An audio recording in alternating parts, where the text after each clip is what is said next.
আবার চলে এলাম।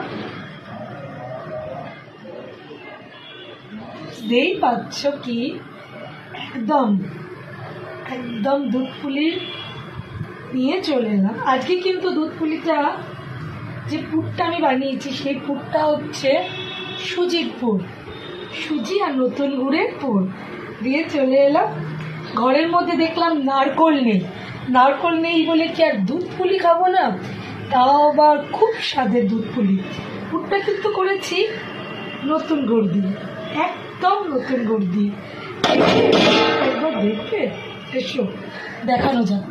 এই হচ্ছে পুর, এই দেখো নতুন গুড় দিচ্ছ করে দিয়ে দিচ্ছি ছোট এলাচের গুঁড়ো।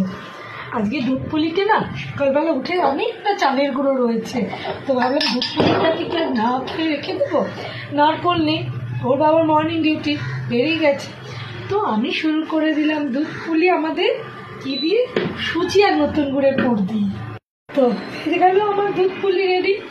ভেবেছিলাম কি করতে পারবোই না, কিন্তু চলো দেখে নাও, পুরো ডান। দেখাতে পাচ্ছি, দাঁড়াও ব্যাক ক্যামেরা করে তোমাদের দেখাচ্ছি। দেখো হয়ে গেল আমাদের দুধ পুলি।